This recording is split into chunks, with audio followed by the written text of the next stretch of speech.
for life. You know, you 50. You don't like hold back when it comes to your accomplishments or some shit that you got to do, and you know everybody is like, you know, how does he top power?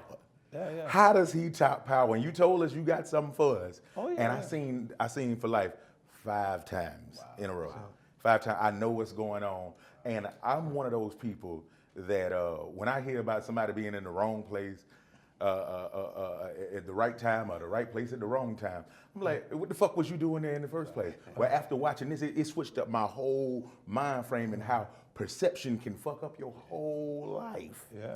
Your whole life and everything. So, you know, now my heart goes out to, it made me a little bit more empathetic to the situation. Yeah, because a lot of times you do, like, I only do that when it's like with wildlife.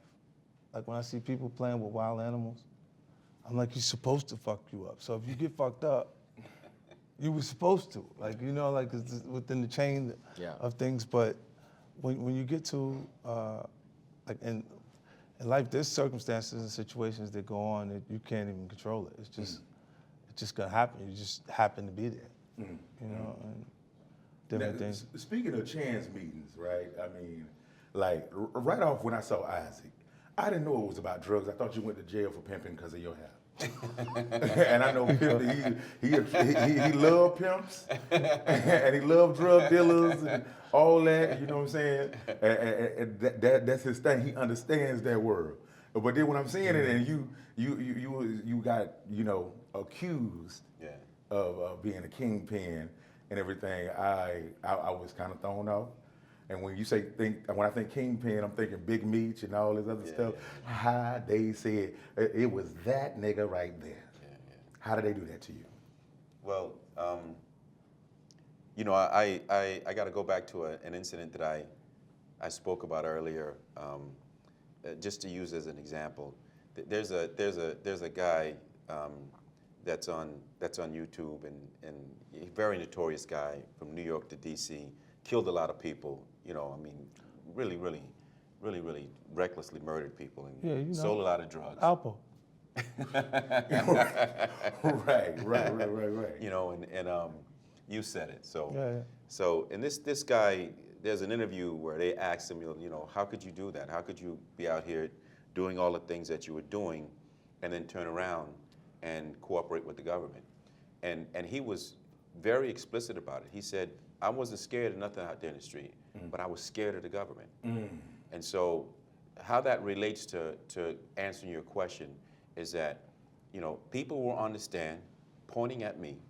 Some people I never saw a day in my life saying that I was their boss. Why did they do that? It was that same fear.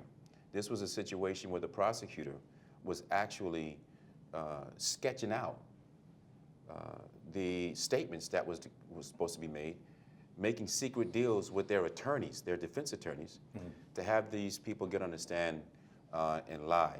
And the major motivation behind it was because I didn't give him what he wanted, and he was going to make an example out of me, and he was going to do everything that he possibly could to do that.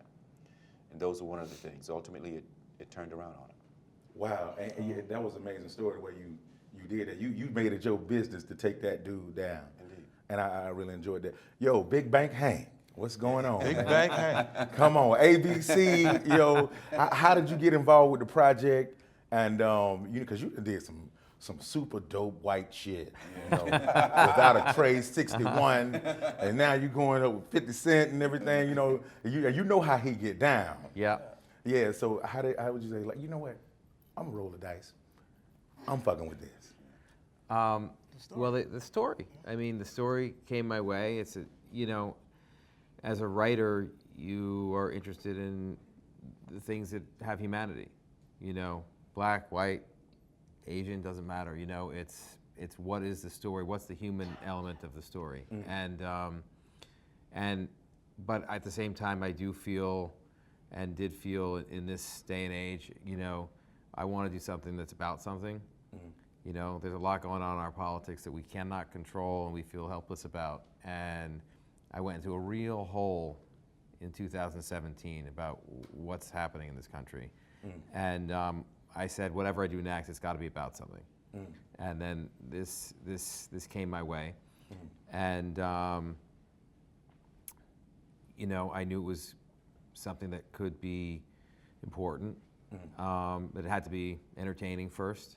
Had to draw you in and compel you and move you and make you feel, and then make you think, and then make you question, and then make you educate and get people in a wide, you know, in a mainstream audience to kind of really understand what happens in our criminal justice system and our prison system that is so disproportionate and unequal, when, you know, black people in the country have 5 times chance of going to prison as white people, and people with money can, you know, hire lawyers and get out of it, and people who don't get overcharged and are forced to, you know, have a plea bargain, and that's it.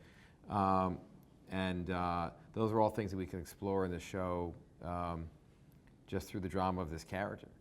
And you hook into the character first, and then if we do it right, people won't even realize that they're absorbing, you know, all these things about what's wrong in our systems.